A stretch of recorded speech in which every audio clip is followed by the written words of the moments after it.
We ready, Scagnati? Welcome back, everyone. Welcome to 2218's Attitude for Gratitude. Tonight, in studio, it will be Elena and myself running the show, unless our guests decide to show up. It's not looking too promising, but we've got a good treat for you tonight. We're going to be doing a different format, a different timeline, and we got some special guests coming in the last half hour. So, with that said, I'm going to let you know that we're having this podcast from 2218's Alano Society here, the world's longest running Alano club in the world, continuously. And you can find us at 2218 First Avenue South, Minneapolis, Minnesota. Come on down, volunteer some time. If you're able to donate some funds, please do that as well. Our faithful assistant producer, I don't know, have we came up with the title yet? Co-producer. His name's Matt. His name's Matt. The co-producer is going to be putting up some links. If you're able to donate, please donate. The club could definitely use it. Other than that, volunteer. We definitely could use volunteers. Winter's coming. There's always sidewalks that need shoveling. But also, anyone you know who has community service hours that need to be met, we are this place can sign off on hours. So keep that in mind.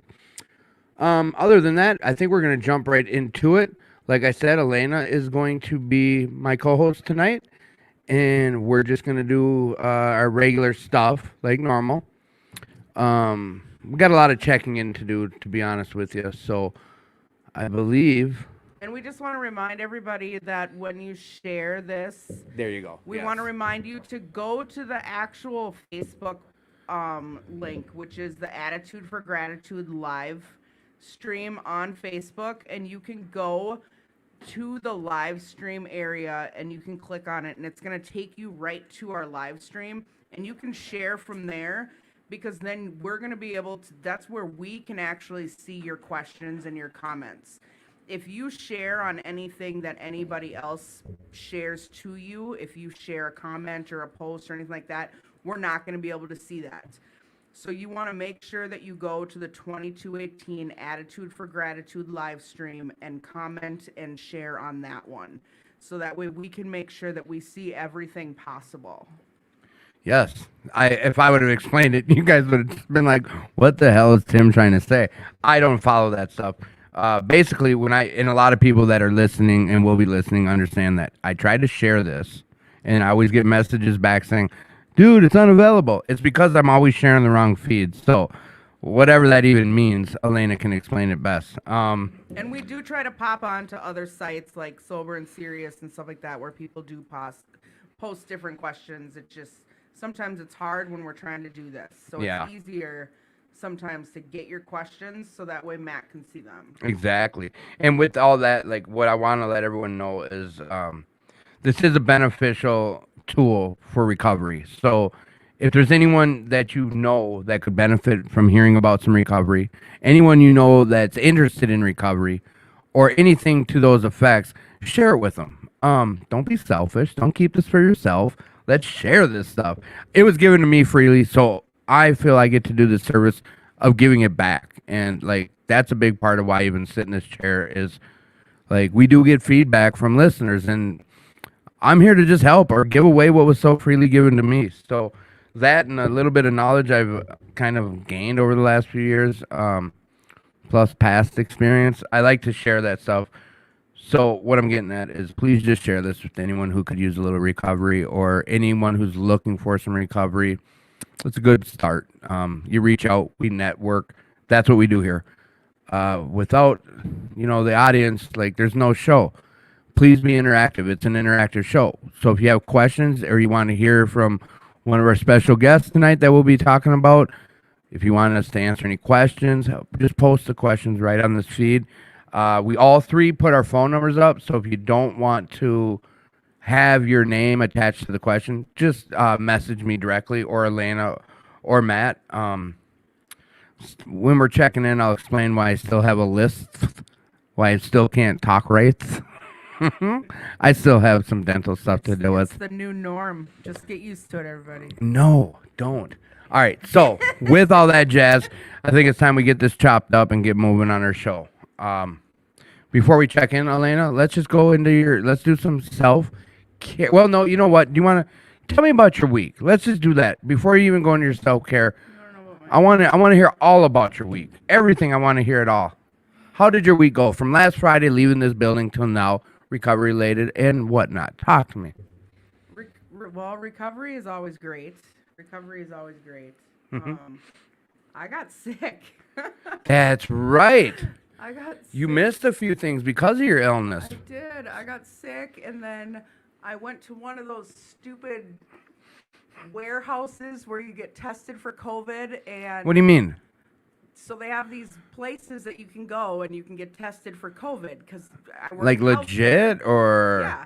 So I work in healthcare, so I went to this place in Brooklyn Park that's inside a mall, and it's literally like an old Target or something. Okay. And you stand in this long line full of sick people, Yeah. and you go inside and you get tested, and I only got tested because I work in healthcare, and I was like, I'm just gonna make sure. Right up by 81 there, and Yes. yep, I know. It's the old Panda Express, TJ Maxx, all that. Yes. Yep, okay. So, like the Starlight.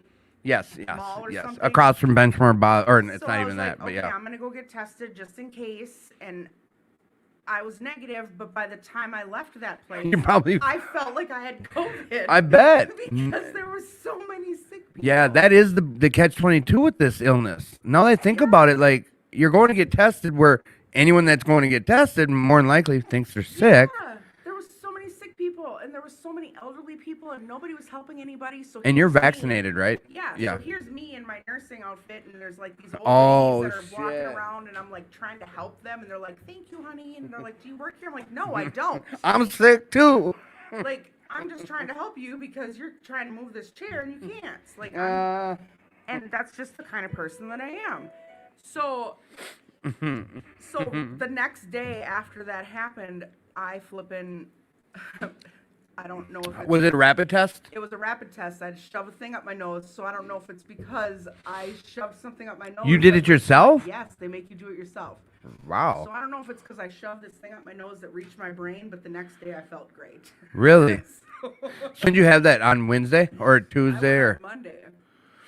Okay, and you But- felt great on Tuesday? But on top of that, I started a new medication for my headaches, Okay. my migraines. I have not had a migraine, a headache. I haven't woken up with a headache. You used to get them terrible, right? I have not woken up with a headache in the last flipping 4 days. And I have. You are a headache. So then, oh my gosh. So then today I missed work. So the medication was working though, Yeah. for migraines. I'm like, I'm about to turn 40, so like everything is a complete, utter shit show. Get out of your head. It's with my health. It's crazy. Get out of your It head. just is. So today, I had another health scare, and I almost went to the hospital, but I decided not to because I didn't want to wait 7 hours. So I stayed home, and I took a whole bunch of ibuprofen, and I just laid in bed, and I had my kid that took care of me because she's an amazing nurse, and I'm here now, but I'm gonna go home and I'm gonna get back into bed. So wait. And I'm going to. Wait. You made me come hug you, and you're sick as a... I'm not sick. Okay, all right, I'm not okay, all sick. right, yeah. So I have, I mean, I tell everybody everything because that's what recovery is. I don't care. I have cysts on my ovaries and one ruptured at like 3 a.m. So I was. What's that like? Is it pain or... It's worse than having a baby. So I was laying on my bathroom floor for like 3 hours, like in the fetal Are position. you thinking of calling an ambulance? No. Did you know what it was right I away? knew what it was because it happens like 3 or 4 times a year. And what is it, like a bad sneeze and it happens, or did you twist wrong? Like, how does that happen? Sometimes they just get so big that they just rupture. And you knew instantly? Yep, I've had like 7 surgeries to remove them before because they get so big. I never knew this. Ow. But unfortunately, because of healthcare and because of my age and insurance companies, I'm too young to get a hysterectomy to solve the problems. That's the only way they can solve this problem is a hysterectomy at 40. Yep. Do they give you the choice even? No, because I'm too young. So what do they say? Just deal with it? You have to deal with it. That's it. Damn. I never knew that. So 3 in the morning is when this happened? Yep. So I laid in bed all day with a heating pad on my stomach and took care of my kid. What, a hot tub type where any, like, that's it? That's it? Ibuprofen and a hot pad? Yep. And praying? I mean, Yep, what do you... and slept. I slept all day. Do you think it take like some like melatonin or something so you can sleep, or because I imagine does the No. pain hurt worse when you move? The pain hurts worse when you move. Okay, so just veg out. Yeah, like right now sitting here, it's fine. When I Shit. walk back there, you can feel it. Like, and we don't have to get graphic. But like going to the bathroom, does that hurt? No. Like, you hear ovaries and you think that whole area, but it's not. It's internal. Mm-hmm. It's like stomach pain, cramps times 10 type Yeah. deal. Times 100. I don't know. Yeah. Times 100. I mean, the last time I had a baby, it hurt, but I can't. I don't know what. When you say like it's worse than labor. We should get one of those labor things The- that yeah, you see yeah, on, yeah. on TikTok, where it's the stimulator things where that you push the thing. Yeah, and it, I've like, seen the guy. Yeah. You put it on the guy's stomach and it makes them feel like they're going into labor. Yeah. Yeah. You should get one of those and do it on Tim. Absolutely not. I've had some procedures done, surgeries where they do give me. There were certain times, like when you have certain, not MRI but CT scans, and they have to give you that dye where your whole body gets warm real quick, And or you feel like you're you gonna gotta pee. and you feel like you're gonna pee. Okay, well, there's another one that I've had where they give you it's the same delivery system, but you get cramps real bad. Like all of a sudden you're like, ooh, like I've never had cramps like that, and they're like, this is what women feel when they're going through when they're not ovulating, menstruating. And I'm like, fuck that. They do this they're like, yeah, no, this is like a light version. And it was the induced cramps. Like, and I was like, what the hell? It was on both sides right here. I can feel it just talking about it. Like, oh, yeah, you women.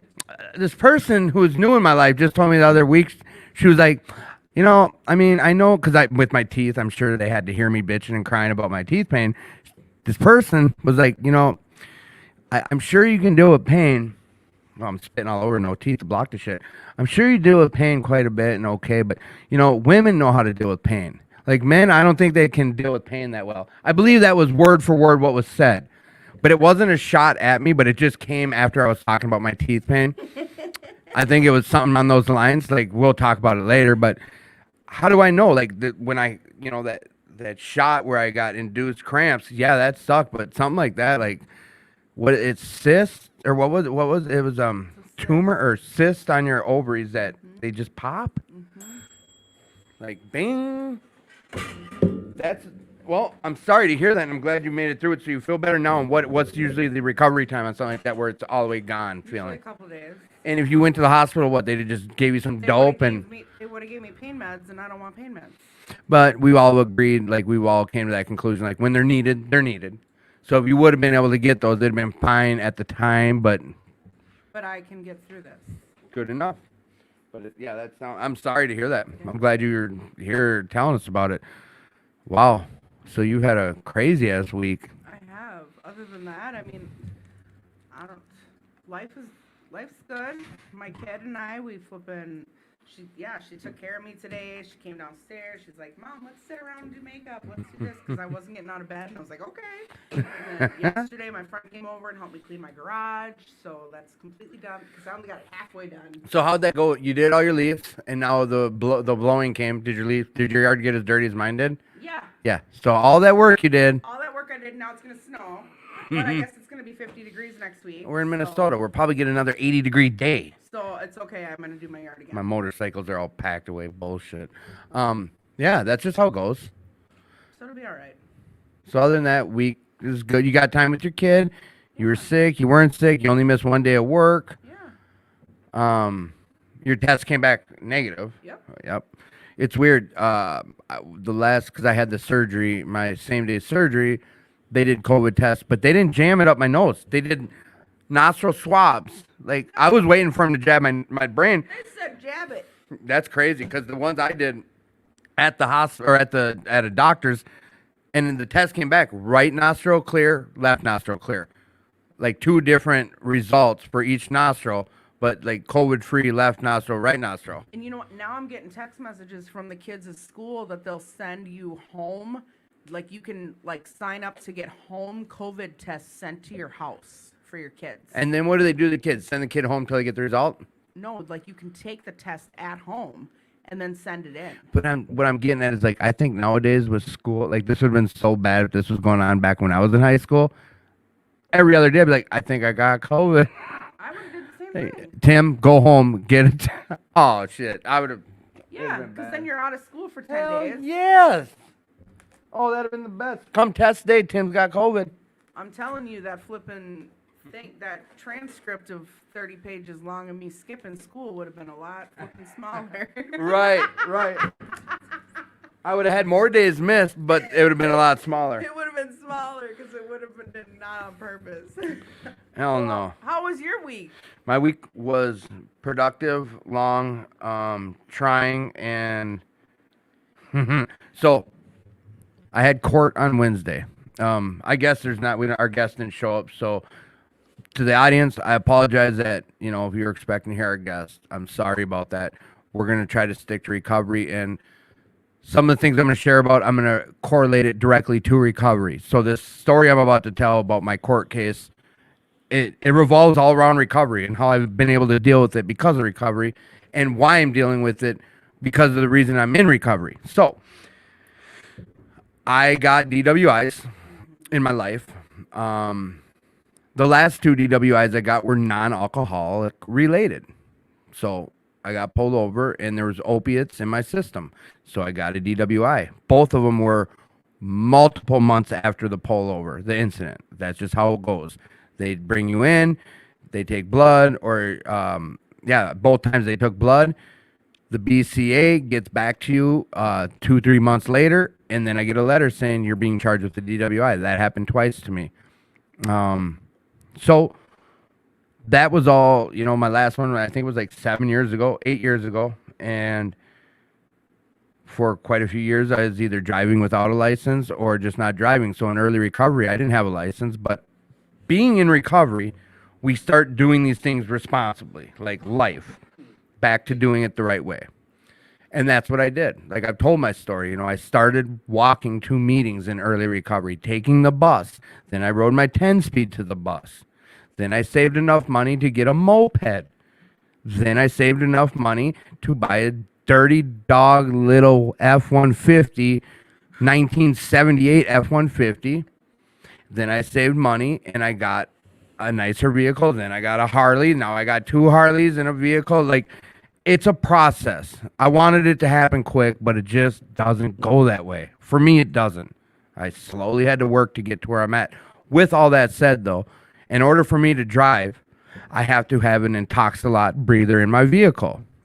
For those of you not in recovery listening, or those of you that don't know what that is, it's a breathalyzer in my vehicle that I have to blow on I have to blow into to start my vehicle, and then blow into it every 5 minutes after. No, let me correct that. I have to blow into it and pass it to start the vehicle. 5 minutes later, I have to blow in it again. Then it's every 20 minutes thereafter while driving. Very unsafe, but it is what it is if you want to drive. And yes, I got pulled over for opiates and got DWIs for opiates in my system, and this measures alcohol. It is what it is, but I get to drive legally.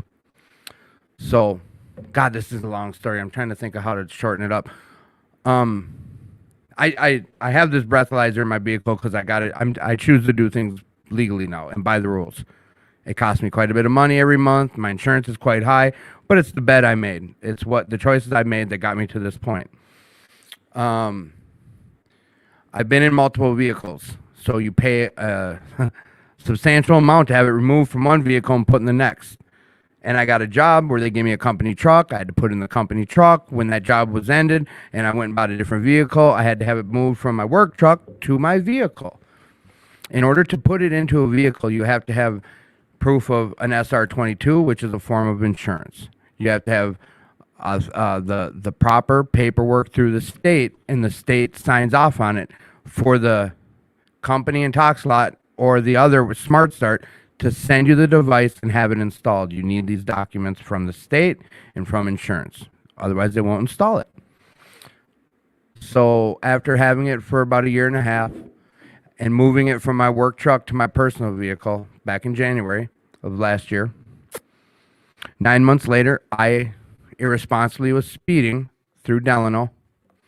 I was going 75 in a 55, 71 in a 55, and I got pulled over, and they linked me up, brought me to jail.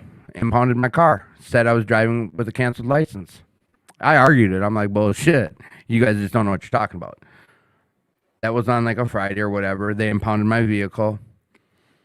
And I knew I was in the right. I knew that someone made a mistake. Like, I've been paying it every month. I've been breathing. I've been having it recalibrated. I've been doing what I'm supposed to do. Like, I want my license back. So you go through this process. So Monday rolls around. I go get my vehicle out because I have insurance. That's all they care about. They give me my vehicle because I show them insurance. I go down to the DMV because what we do nowadays is we don't listen to what A, B, or C said. You go down and get the facts. You go down in person and get the facts from the DMV. Like, how many times in the past do I say to people, like, oh, no, Pete told me, like, it's an $800 fine to get it reinstated, and you got to only do... No, bullshit. I learned the hard way. I go get the answers. Like, that's the best way to do it. Just go to the fact. Go to the source. So I went down to the DMV. They're like, yes, your license is canceled. And then I lay out the facts to them, like, look, you already know, like, there's no way this device could be put into a vehicle without you guys signing off on it.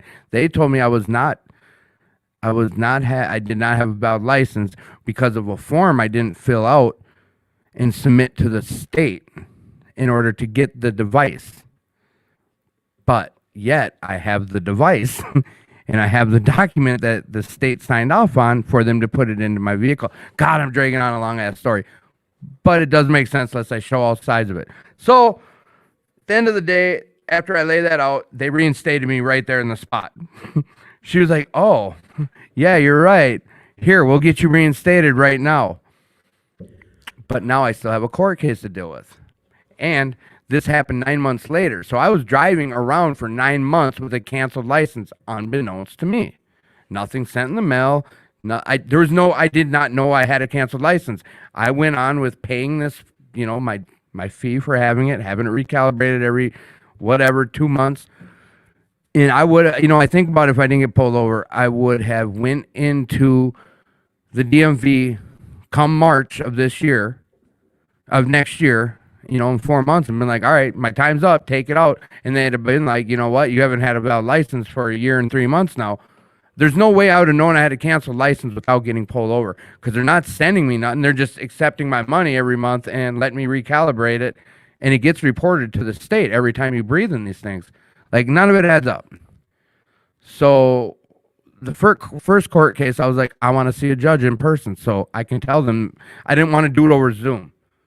I wanted to present my facts and present all my documents of me paying, me having it in my vehicle, installed, the whole song and dance I just told you guys all. Well, they're like, we're not doing in-person court cases. We'll give you a continuance. So that went on for 3 continuances. Like, I've had continuances now going on like 7-8 months. It happened back in like November. Like almost 8 months now. And the DA on the last 3 visits was like, Tim, go down to the state and have them put something in paper saying that I should have been valid on that day that I got pulled over. I said, okay. I went down to the DMV, talked to Brent, or maybe I shouldn't say their name. I talked to the lady at the DMV and she was like, yeah, we see where there's a document that shows you didn't fill out, but also shows that we approved you to get it put in your vehicle. But we're not going to say that we made a mistake. Okay, so the next court, this was the first time after I talked to the DA. Next court case, talked to the DA, was like, look, she won't sign off on it. But I'm not pleading guilty to this because, like, the repercussions is 6 years of having this in my, like, they will start me over and say, you got to do this for 6 years. And I'm like, no, it's worth me fighting it. Like, what I did wrong was speed. I shouldn't have been speeding. And then the DA is like, all right, well, go back down there and talk to a supervisor. Demand it. I was like, okay. So they gave me another continuance. I went down there, spoke to this same person. I was like, can I speak to a supervisor? There's no supervisor on today. I didn't go back again. I waited to my next court case, and I told DA, like, look, man, she wouldn't sign off on it. I was like, I didn't press real hard. I didn't want to get in trouble. I don't know. I think I sung and danced him on it, whatever. And then he's like, look, man, I'm going to charge you with driving after cancellation unless you show me a document saying that you should have been valid on that day. I was like, all right, I'll go down there and fight for it. All right, continuance. So I go back down there and I do talk to a supervisor, but I record the conversation. Like, fuck that. They're admitting to it, but they won't put it in paper. And the recording says, the guy's like, look, man, I can see that there's a clerical error on our end, but I'm not putting nothing in paper for you. I'm not saying we made a mistake, because then that shows that we got to go back somehow and change in the system. You should have, blah, blah, blah, blah, blah, blah. I'm like, I tried to explain to him, like, the repercussions. Like, well, you shouldn't have been speeding. That was his answer. I was like, but you guys made a clerical error. Like, I'm doing what I'm supposed to do. You can see I'm not trying to cut corners. I'm not trying. This was all unknown to me. Like, now that I did go valid, like a side story is I'm valid as shit now. There was an incident where I had it recalibrated, and the guy who installed it and recalibrated clipped a wire. And it showed that I wasn't breathing for like 10 days. The state sent me something quick as shit. Like, look, dude, it's showing you haven't breathed for up to 30 days, and we will cancel your license if we don't get proof that you're breathing. Which means they get shown every month when you're breathing. So for that 9 months that I was supposedly canceled, they're getting proof, and the guy's seen all that. He's like, yeah, we're showing that you've been using your Intoxalot every single day from the day you got it moved to your car. So, like, everything's adding up that I'm not making the shit up. I have no reason to make the shit up. Like, I know the courts hear that song and dance of, I turn my life around. I'm in recovery. And it sucks because I used to maybe say that same song and dance when I was high as a draft's ass. Like, when I would be lying, you know how it is. High as a what? Draft's cooch. But basically, like, I'm sorry to the audience for this long ass story, but it doesn't make sense unless I explain it all. So Wednesday, I had court. And I knew the DA is like, no more continuances, no more this and that. And I'm getting nervous. Like, if I get charged with this, like, I don't want 6 more years of this. My mind's telling me I'm going to give him the middle finger and just drive back to legally. I'm not going to go. That's like $20,000 worth of fees and shit and 6 more years of it. Like, that's probably why I got dry socket too. But whatever. Smoking didn't help. That is not why. I have to breathe. I have to give my truck a blowjob every time I go to drive it. That is not why. You're blowing. And sucking. You blow and suck and blow. Girl. No, I should make it clear. You blow for 3 seconds, you suck for 3 seconds, and blow. I did. That's why I also said probably the smoking didn't help. Okay. I want to blame them for everything. I got a resentment with them. All right. So Wednesday comes around, and I'm scared because I know I'm about to get smacked off with 6 years. So, and I know it pissed the DA off. He's like, all right, Tim, what's up? I'm like, I need a public defender. Because you always have a right to legal help. Always, up to the last minute. Like, I can wait until he gives me what he wants to do, and I'd be like, nah, I don't like that. I want a lawyer. So now another continuance. But I talked to the DA, or the public, I always want to say pretender, but they're doing a service for me. So I qualified for that because this job I just started officially. So maybe there's something there that's not so honest. But I got a lawyer. And I was like, look, I played the recording, and he's like, oh, you got a record? I'm like, is that admissible in court? He's like, oh, hell yeah. He's like, you're good. Like, the guy's admitting to what the guy wants, like the DA wants us in paper, but you got a voice recording of it. I'm like, in my mind, I'm like, I could have made that recording up. Like, that's some shit I did back in my youth. So he's like, yeah, no, we're going to, if anything, worst case scenario, we're going to try to have him, like, charge you criminally, like, in no same or similar for a year, but it won't go to the DMV. I was like, shit, I'll do it. Whatever. And then it'll be, like, probably a $2,000 fine for speeding. But it is what it is. So, another continuance till January 19th. That's a big fine for speeding. And driving, they're turning it into a criminal charge. The driving after cancellation. Somehow he worded it. I should open the email and just read that. But January 19th, I'll go and handle it. But what I'm getting at with all this shit is me. I'd have just either ended up getting a bench warrant for this, a body warrant. Like, I would have went and dealt with this. I would have lied the first time and then either, gave him that finger and just kept it moving. Like, because of recovery, I get to deal with this. And yes, I'm talking about, well, if they tell me I got it for 6 years, honestly, I'll put it in my vehicle and go 6 more years. That's what I'll end up doing. I won't be happy about it, and I'll talk shit the whole way. But it's what we do nowadays. It's what I do nowadays. I follow through with that stuff. So that was my Wednesday. um, 30 minutes later. Sorry, guys. But yeah, that was Wednesday. Other than that, like, dentist was today. They couldn't touch me because my mouth is still too swelled up. Tuesday I go back to the dentist. Damn, I feel terrible for that long ass story. All right, you know what? I have nothing to say now. Yes, you do. The weather is coming. The weather's coming, and Elena's gonna talk about self-care. All right. Self-care with Elena. So you're good? You're good now? That was your week? Stop it. That was your whole Don't week? make me feel bad about I'm sharing. not making you feel bad. I'm just giving you credit. Elena, this is self-care with Elena. All right. Okay. Hi everybody. We're gonna get Tim off of the mic here. So I'm gonna talk about this week. Turn that off.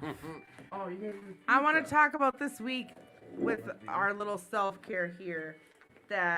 So it's starting to get cold outside, and a lot of people get really depressed because when it's cold outside, people start not going anywhere, or when it's cold outside, people start isolating and doing different things.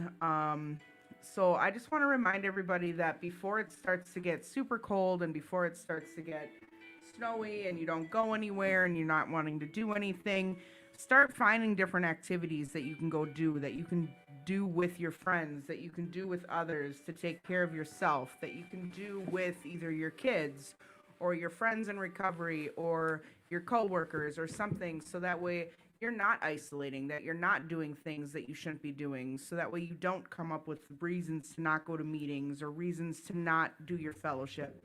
Because there's so many things, and I hear so many people, and it's not just, I mean, I do it too.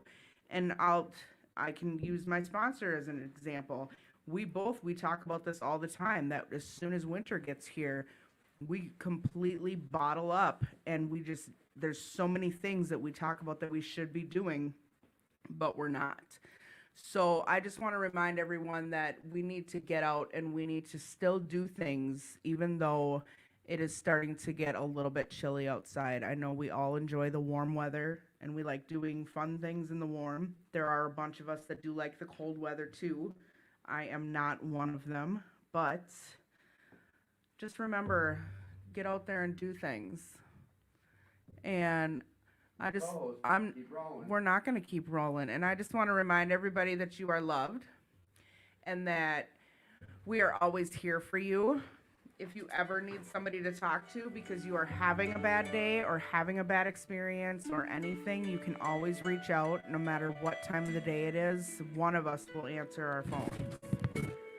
And that is all that I have for you this week. And that was self-care with Elena. I love that music. I love that self-care with Elena. Damn, my story did go long. Oh my gosh. You know what? I think we need to just chop it up for some other recovery. How about that? Yeah, you know what? Then let's go ahead and chop it up with some other recovery. That's a good idea. Let's talk about 2218 first.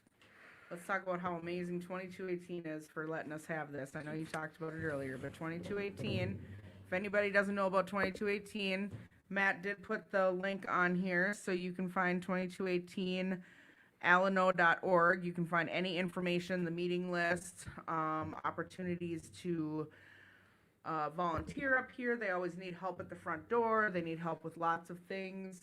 I believe they also, aren't they looking for people to be on the board here also? I'm not sure. I wouldn't be able to. Looking for. If Tad was here, I'd be able to ask Tad, but I don't know. But they have lots of fun things going on here. There's also other links that you can go to if you're looking for meetings. You can go to naminnesota.org. You can go to, there are different apps that you can download on your phone if you're looking for meetings and recovery. And there's lots of podcasts that you can listen to. There's lots of meetings online. There's all kinds of things that you can do if you need somebody or anybody to talk to, listen to, anything. Don't be afraid to do what you need to do for yourself in recovery. Oh yeah, that's what we got to do. On that same topic of kind of promotion is I was speaking with Patty, who is the Narcotics Anonymous area chair, and she's a saint. She's also the one that we go to get our literature, key tags, IPs, which are all right at our Narcotics Anonymous meeting. It is, but she's a beast. She's always a beast when it comes to recovery, and I got nothing but love for her. So with that said, she reached out to myself and Tad today about some ideas for New Year's. I believe she has some big ideas, and I did get a kind of a premature flyer that she sent me. What they're in the midst of doing is trying to secure 2218 for hosting a bash, a blowout party for the new year. And what I'm gonna read is just kind of a brief of what it is. It's NATCA presents a lot of initials, an ICUCNA fundraiser / celebration of recovery with Narcotics Anonymous speakers, a DJ, a dance. It's going to be 8:30 to a little bit past midnight.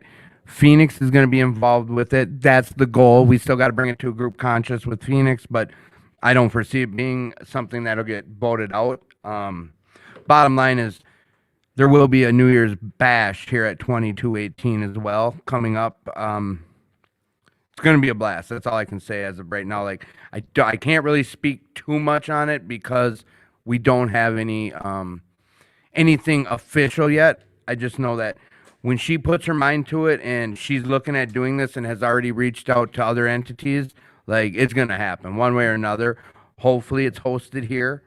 More than likely it will be, but just in case it doesn't, I know that something will occur. I know there'll be a New Year parties as well as multiple other Alano clubs have New Year's parties. Lots of recovery centers have New Year's parties. Like that's a real tough time of the year that's going to be coming up. Holidays, like we got Turkey Day coming up, we got Christmas coming around the corner.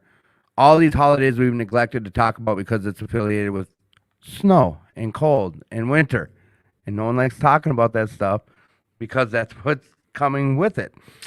But it is coming, and it's a fact of recovery. Like families get together, some families drink, some families party, or some families don't get together and you're stuck by yourself. So a good thing is like all these places, we always have fellowship for stuff like that. I know New Hope Alano has a huge Thanksgiving dinner.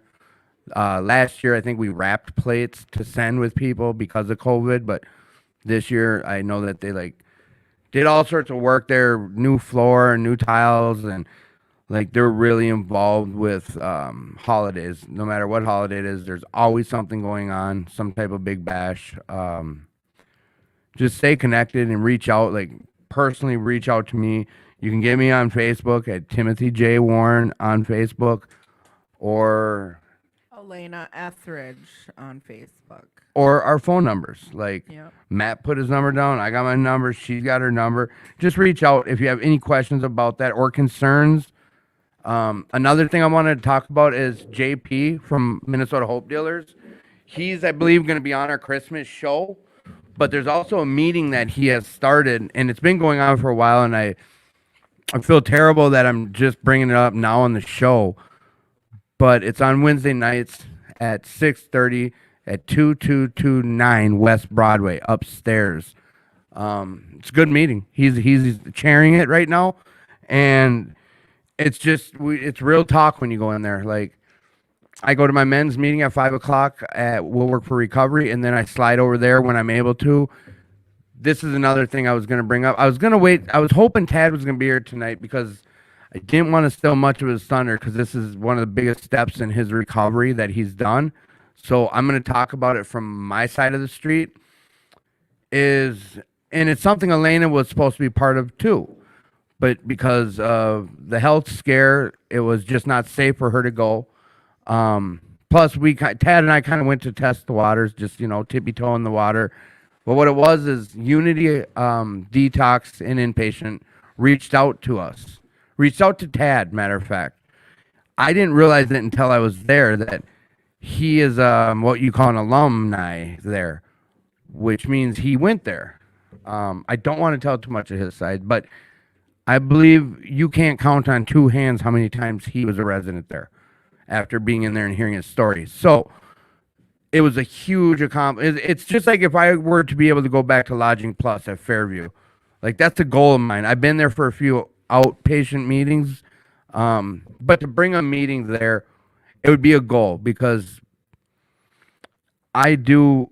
I feel like whenever I talk about 2218, I have this like debt of gratitude to this club that I feel I can't ever repay, just because of how they made sure they did whatever it took to keep their doors open during the whole entire COVID. From the day everything shut down, they stayed open. They had a few senators on their back, and they went forward with it. They kept the doors open. They turned no addict away. Like a lot of these fellowships say, we turn no addict away, no alcoholic away. 2218 stood true to that statement, and I don't feel I can ever repay it. And I just have this debt to them, and that's the same way I feel about the place I got clean at, and that was Fairview. Well, that's the same thing for Tad at Unity, and I'm gonna let him talk about that when he makes it in. But we got to go there and speak to about a group of 20 men and women, and it was awesome. Like being able to go there, it's almost one of the things when they talk about the newcomer is the most important person in the room, and there's multiple reasons for that. One of them is for someone who's got time, like the further your rearview mirror gets from the life you used to live, the easier it is to forget about it, and the harder it is to remember how shitty it was. And the reason you're in these rooms sometimes, like, it's easy to forget about how bad it was. It just is. Like, life starts getting so good, you forget, like, I used to shoot dope out of puddle water or whatever. Like, everyone's got that bottom story of, like, like drinking the bottom of another person's bottle, or I don't know. It's just everyone's bottoms are different. And some of these people that, still probably have half high or half drunk, to be able to go there and just work with the still suffering alcoholic or addict, it's a huge deal in recovery to be able to do that. And our predecessors talk about that, like in step 12 is like giving back what was so freely given to us. There's a big part to that, and that's for my recovery. It's huge. So we got to do that on Wednesday, and it's going to be a reoccurring thing. Every second Wednesday of each month moving forward. Next month we have 2 Wednesdays. Yep. And you're planning on being there both Wednesdays with us, correct? Yeah. See, I'm calling her out on air, so now she's held accountable. Sick. I made the. Whoa! Don't take that offensively. I made the adult decision We don't know about those things. to not put other people at jeopardy just in case. Well, that's awesome sauce. We appreciate you, and that's what we kept. Like when we get dead air, like we'd start getting all quiet. Like we'd be like, "Oh, and Elena was supposed to be here too." But see, what we get to do nowadays in recovery is be responsible when we're feeling sick, like Elena did. Like that was our go-to when we get quiet. So, but that was good. That was something we did on Wednesday, and that was awesome. Like we got to go give back. Really, that's the way I get to look at it. Is like we got to give back. I did. That's how I felt. I'm gonna let Tad really elaborate on that because I'm sure he can go. He knew everyone there, like all the orderlies and the counselors, like, and they're happy to see him. Yeah, I know. They were telling me stories about old Tad. Like the one lady who ran it, like he was like, "Yeah, last time I saw her, I got in an argument with her and I walked out." Like we see how Tad can be in recovery. Could you imagine them all spun out? They had to deal with that Tad, like whatever. So it was a huge thing in our recovery to be able to go do that and give back. So that was on Wednesday. And that was cool. That was good stuff. So you know what, Elena? I think we kind of got all the that formality stuff out of the way. I have a question for you. What? That someone wanted to know about, and it is in the beginning of your recovery. What was, and I think we're going to pass the questions. We're going to pass them around. Okay. If you're cool with that. Is there anything else you wanted to talk about? No, not really. You good? Yeah. You good? Yeah. All right. In the beginning of your recovery, What was one of the biggest hurdles for you? What was one of the biggest hurdles you dealt with in early recovery? The biggest hurdle you. Oh, Yeah, I want to hear about it. I wouldn't ask if I didn't. The host is coming at you. oh God, Belly I up. don't know if I should answer that. And then I'm going to introduce 2 other guests after she's done sharing. So my biggest hurdle when I came into recovery, because one of the biggest, so when I came back into recovery, I was a big drinker, and when I was a big drinker, I was a very promiscuous person. So What does that mean? Promiscuous. it means that I was Come on. out all the time with a lot of different men. Oh, okay. So you slept around, kind of? Yes. That's the old you. Hey, that we all have it was lives. something that I had to stop doing. Okay. Was it a habit? So it was, yeah. Okay. Like it was something that I had to stop doing. So as recovery has come along and I've started to grow in my recovery, that is something that I have learned to bring into my recovery and that I have stopped doing. And that was one of the hardest things because that is something that I enjoyed. You enjoy what? Hey. That's something that I enjoyed going. Well, I enjoyed going out with multiple different people, different nights of the week, and I enjoyed hanging out with different people all the time. And I enjoyed like I go out with this person, and I can go home because that person doesn't know where I live. Like that's the kind of thing that I enjoyed. But the process of doing that too, like Yeah. not just sex. I mean the whole Yeah, the scheming and scandalous all and of it. All of it. My friends would be like, "Who are you texting today?" It doesn't flipping matter. There's like 10 of them that I'm texting right now. that was the old Lena. That was the old So thing. that was a hurdle that you had to get over. Once you got clean or sober, it was still something you would want to do. Yeah, and I went through a phase where I changed my number 3 times, and everybody was like, "Elena, why do you keep changing your number?" Well, that's why, because I would change my number, and then I would still be texting people, and then I would have to change it again because I didn't want those people to have my number. And it wasn't for any other reason. It was because I was still texting people nonstop, or I would be on these dating sites or whatever, and people would get my phone number. And now I'm off of all of those things, and I'm doing better, and I'm coming up on 3 years, and I don't want to do any of that stuff. Do you think that I don't know if it's just S. Is it just SA? Sex Anonymous? Yeah, they have one of those. Would that be something that you would I've should been there. Is that something that you would have benefited from, or is this more than just sex? Because you're talking about a whole process of. I don't think I should go to that. Okay, but that was a big hurdle for you. I'd probably relapse.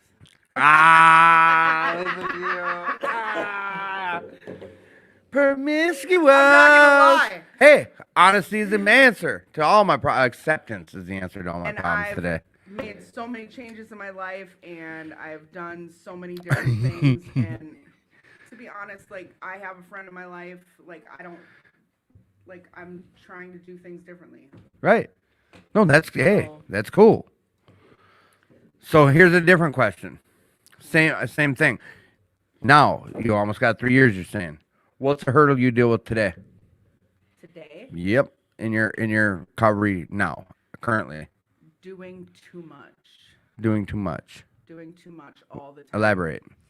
So if it's whether it's, I'll be at like so I'm on the board at Blaine Alano. Mm-hmm. So I'll sit in a board meeting and they'll talk about things that need to get done, and I'll be like, I'll just do it. I'll just do it. And then it'll come time to go do it, and I'll be like, "Fuck, I Was cannot it all right? keep So doing this is stuff." that like? And I have a question about what you're saying right now, and I don't want to forget. A lot of times, like I do this thing when I'm in a meeting and I got this meeting high, like things are going good. The atmosphere of the meeting itself is banging, like good shares, good this, good that. Then all of a sudden we need people to step up, and I'm always like, "Yup, me, yup, me." Like I get this. Is that kind of it? Like you're on a meeting high, or it's I just get sick and tired of sitting there in silence where nobody's signing up to do it. So finally, I'm just like, I'll just do it. But then time comes around. Because I want the newcomers to know that somebody's gonna be there. So Right. I'm gonna be there. At least somebody's gonna be there. Captain Sabo. Somebody, yeah, it is. That's, and not to be mean to people in recovery, but that's pretty much what it is. So 2 things is like you can be Captain Sable, and secondly is when the time rolls around to do these things, you're like, And that's where I try to tell people that service work is so flippin' important.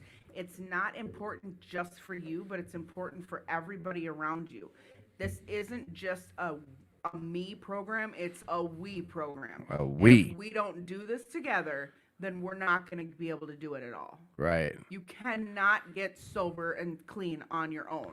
If you are, please tell me how you're doing it because Right. I honestly, people think that I like people. I really don't. Ah, honesty. I love this. I really don't. I like old people, Mm-hmm. but people drive me flippin' crazy. People drive me crazy. They complain too much. They whine too much. These girls that I work with at work, oh my God.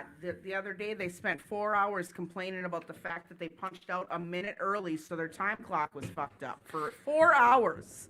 So that was the big I issue wanted in their to stick day. needles in my ears.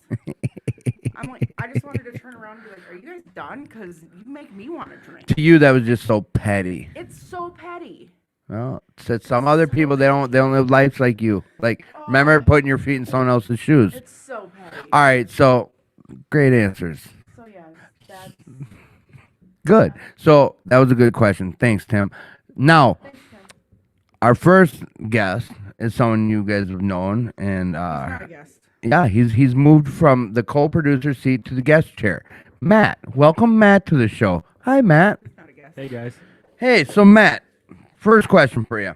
In early recovery, and I know some would consider you are in early recovery, but after coming back, what was a big hurdle for you right away? Like one of the big things that was a big issue and hard for you to overcome. Oh wow. Like this time it'd be more of a like my relationship with my family. That was the biggest hurdle, like repairing that relationship. Explain. Well, because I always caused problems. Like before I moved up here to the cities, which is official today, because I went my probation officer. It's official that I moved up here to the cities. I'm an official resident. On now. paper, it's official. Yeah, it's official. Congratulations, that's a big step. So like when I was living down in people listening don't know where I live, but I have my youngest sister listening right now, but she knows where I'm from. But Thank you for listening, Matt's younger sister. I'm from Wilmer, so like this last Oh, Green Lake. No, go ahead. Sorry. Yeah. so this last time in my long-term use that I had for 3 years, there was my grandmother's house. It got raided a total of 5 or 6 times, and I was involved in 2 of them. So wait, she got raided 5 times, and 2 of the raids were because of you. I was there. It Oh. wasn't because of me, but Man, Grandma had a trap house. not her choice to have a trap house. It was more. All the damn grandkids and kids. her 2 sons and grandkids. All right. Yeah, we didn't. That's not even part of the question. Sorry.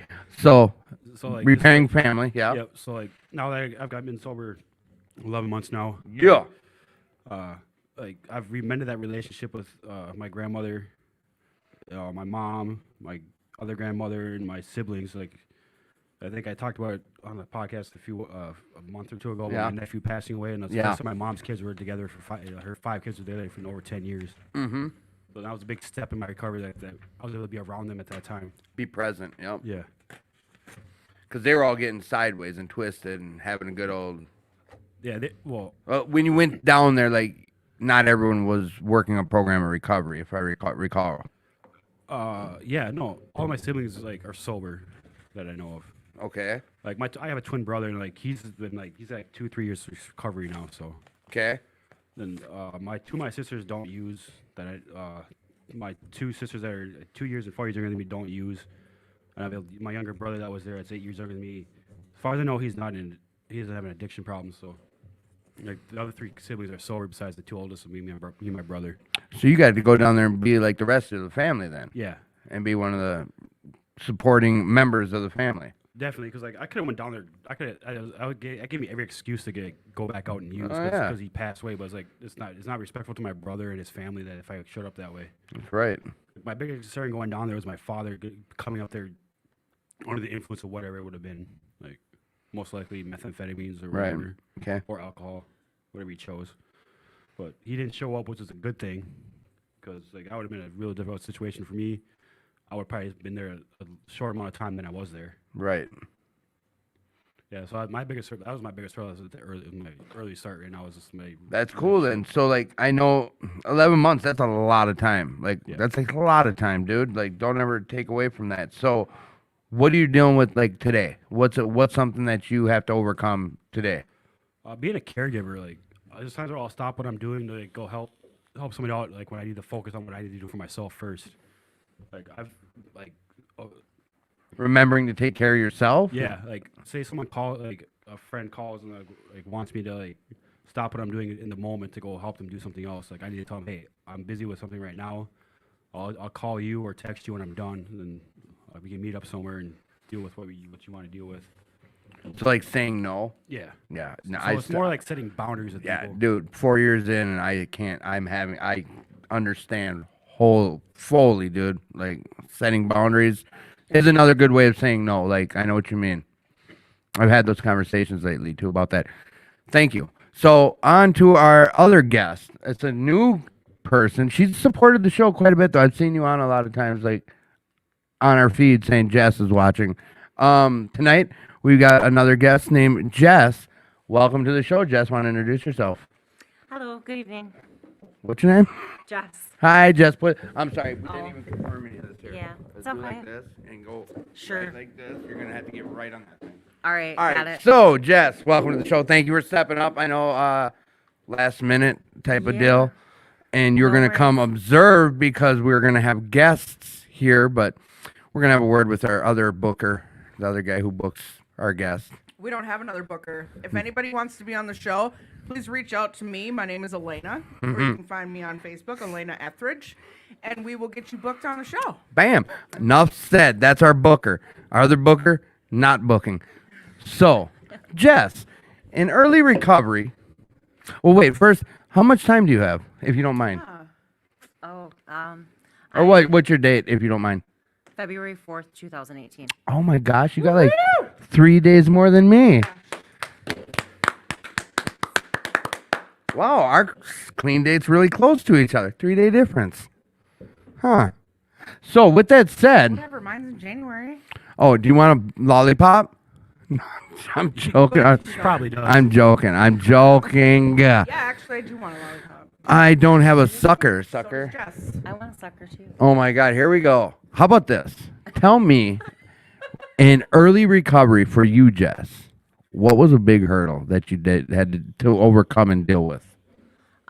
Family for sure. And like my family is, they're all drinkers, so I Mm. mean, if you're trying to be sober around a bunch of people that are drinking, it's kind of hard.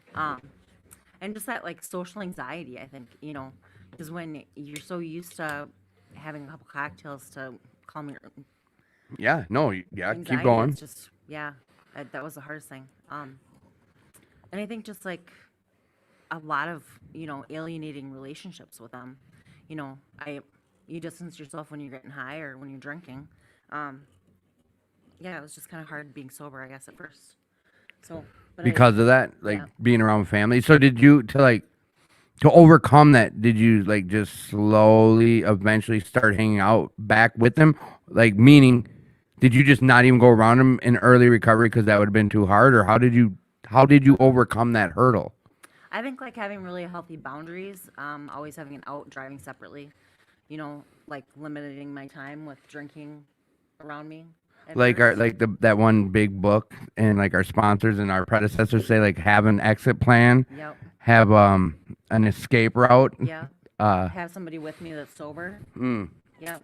That was huge. So you took those suggestions and used them. Right. Correct. Awesome, and it worked. It did. Yep. Sweet. So I bet you don't know what the next question is, but so what's a hurdle that you deal with today in the recovery time you've had like today? Something that you have to deal with. Probably healthy boundaries.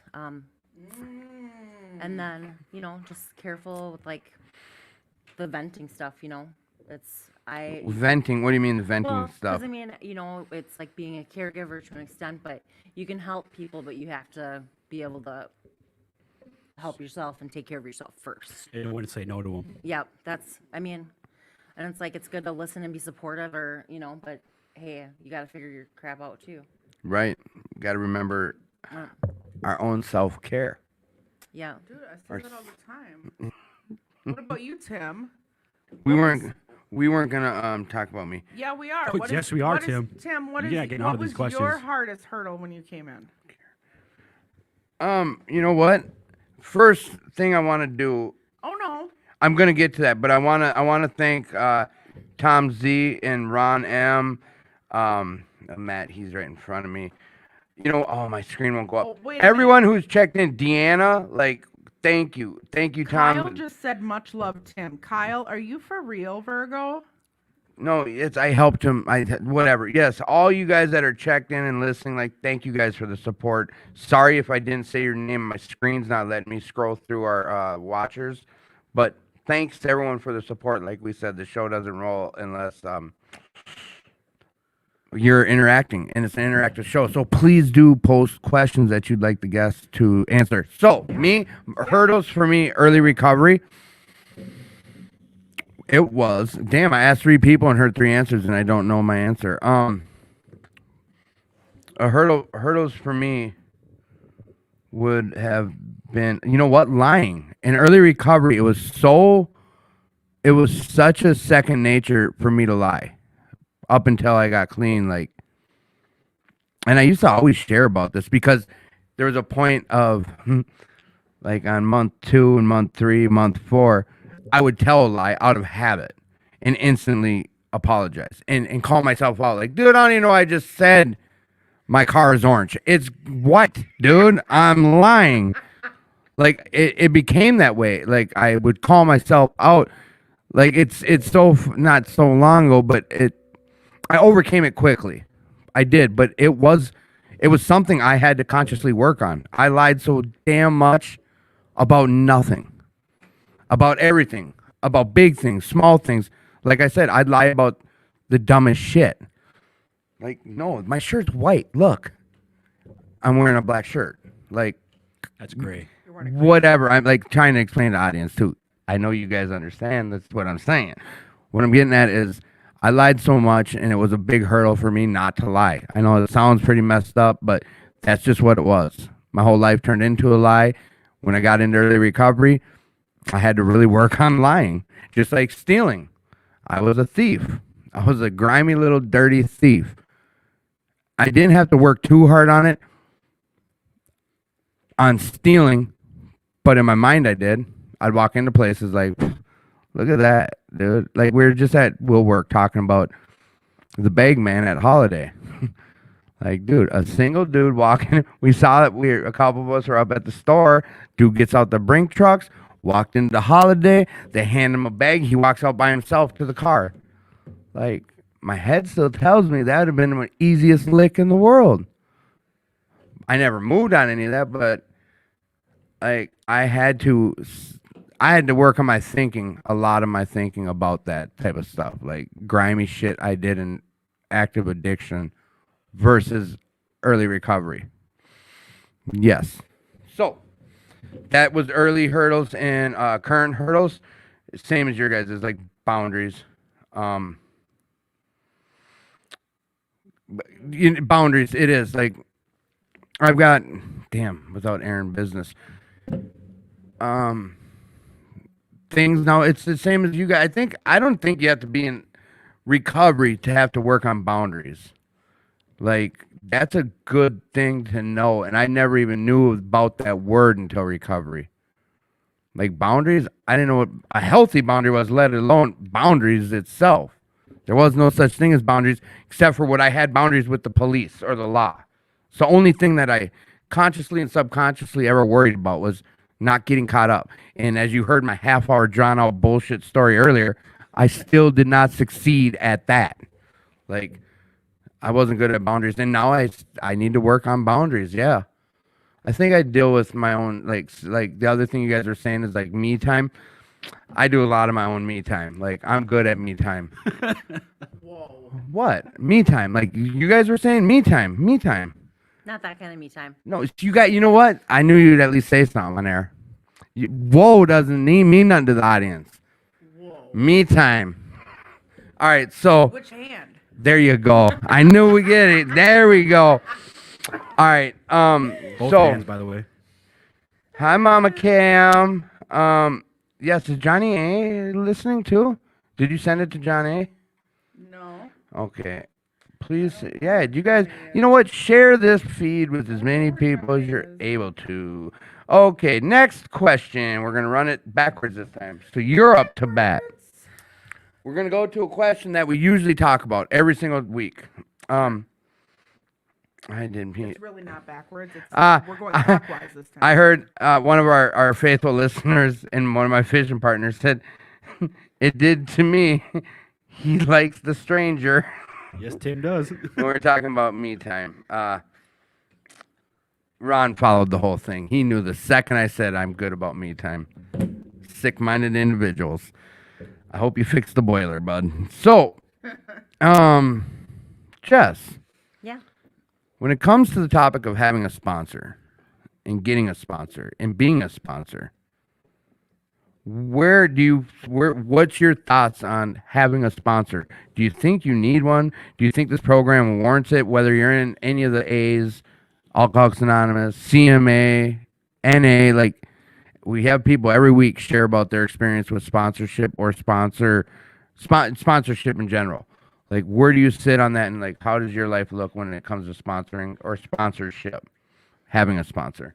I think it's really important to have a sponsor. I think that the more healthy you are, the healthier your choices become. But I mean, I think at the beginning, if I was my own sponsor, I don't think I'd be going anywhere other than in circles with the same problems. I think it's important to go through the steps with somebody else, and you can't always see your faults coming. I mean, not at first. It's like once you know your bad habits, then you can see yourself a little bit better. And you think a sponsor really helps you, not so much call you out on bad habits, but helps you guys come together with that, Yeah, finding them, yeah, I think so, character defects. for sure. So, like, have you sponsored anyone? Has anyone approached you even? Yeah, but it was really short-lived. Right. Yep. But you Not for work. lack of trying. But No, I know that. Just Yeah. the audience might not. Do Yeah. you work with a sponsor still? Yep, I have the same one.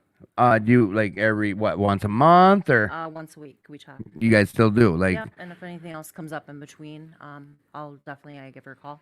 but you still work in the book with them, right? Yeah. Like yep, 4 years later, you're doing it Yep. because We've like, read lots of different books together. oh, that's right. Not Yep, just the big we've book. done the Like big what book, books? We've done the 12 Steps the Women's Way.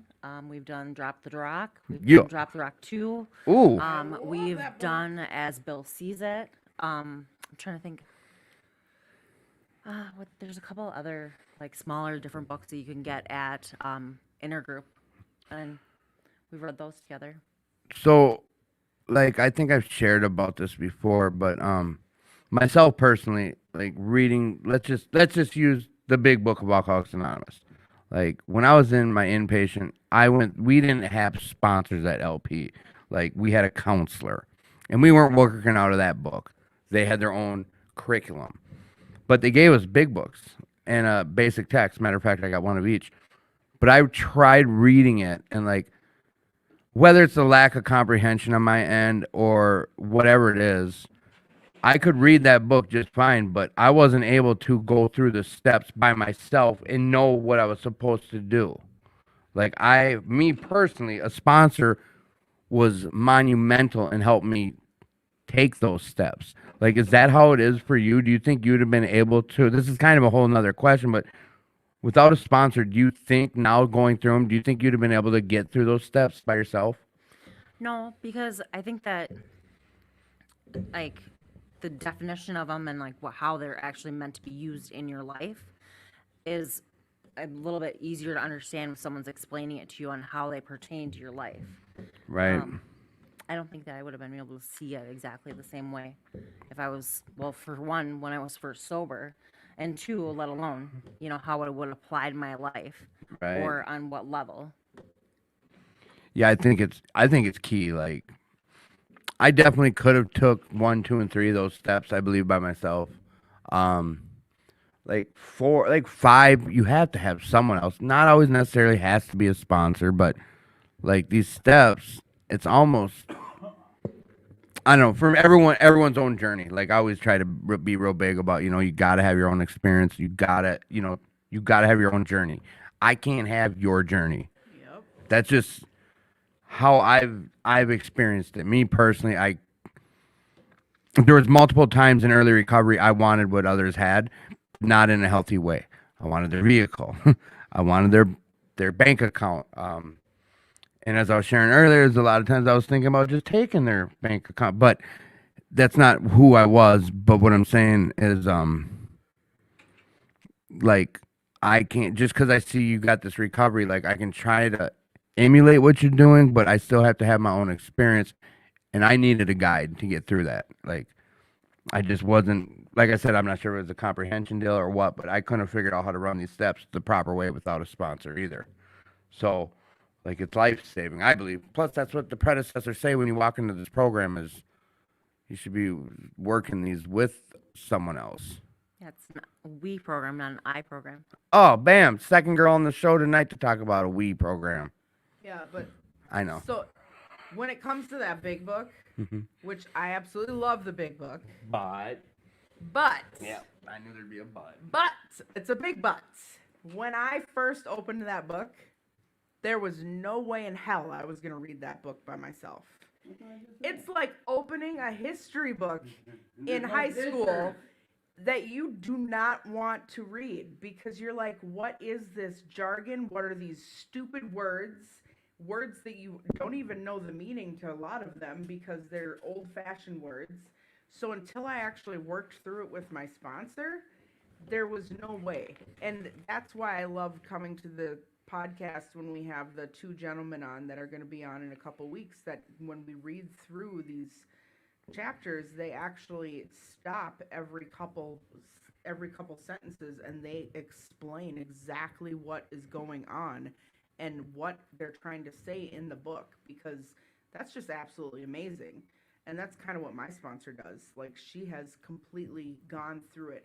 And I still, to this day, have not read the big book on my own, but I've read the big book in big book meetings probably 100 times. Right. Right.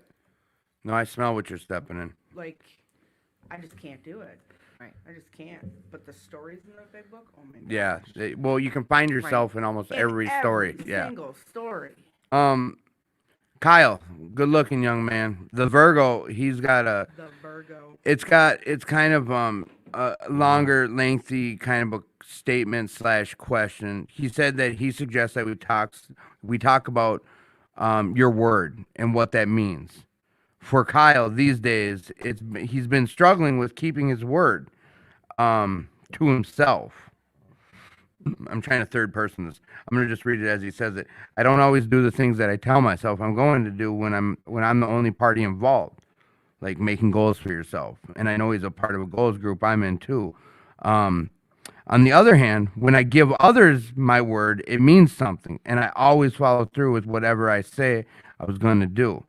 How do you balance the selfless and the selfish parts of recovery? Matt, why don't you try to take this one?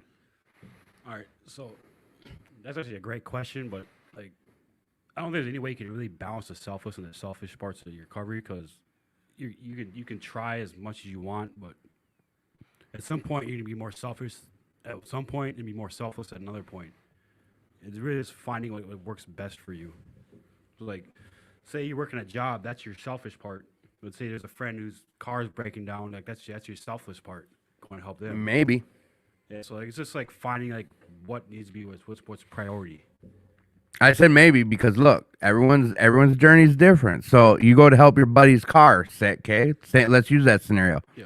But then you go around the rooms being like, yep, John was broke down. I went out and helped him last night. See, people, that's what I think there could be a level of that going on too, though. Like selfish. Were you selfishly helping someone on the side of the road or selflessly helping them? You follow what I'm saying? Yeah. So for Do you me, need like, you need a pat on the back for doing it? No, like you shouldn't need like if you do something that's selfless, like you shouldn't need a pat on the back. Like there's no reason to like bring it up in a meeting. Like, hey, I went and did this. Like I understand, like at some sober houses, they'll ask you what you did for something good for the week for something, and that's where you would bring it up at your sober house. Yeah. This is so that they know, hey. Oh, I'm just devil's advocating this. I'm I know not you saying are. you didn't, but Yeah, right. So like to be selfless with it is not to like ask for someone to bring up at a meeting like what you like how you help somebody else, because that's just make you seem not humble about something. Right. Isn't that kind of where integrity will come into play too? Oh, definitely. Is doing selfless things. Like, Integrity is more or less like not like trying to gloat about something you did to help Right. somebody. Doing the right thing when nobody's watching. Yeah. bam, that's And that's why he's- integrity. that's why he's that example of helping your friend with their car. Right. 'Cause that's Well, like, that's being I can having speak on integrity. Kyle's Right. behalf. Like, he could have just now said, like, I don't get much time off of work, and I get 1 day off of work, and I decide to give my whole day to a couple that's moving into a new house. I'm gonna go with them. I'm gonna rent the U-Haul under my name because they couldn't do it.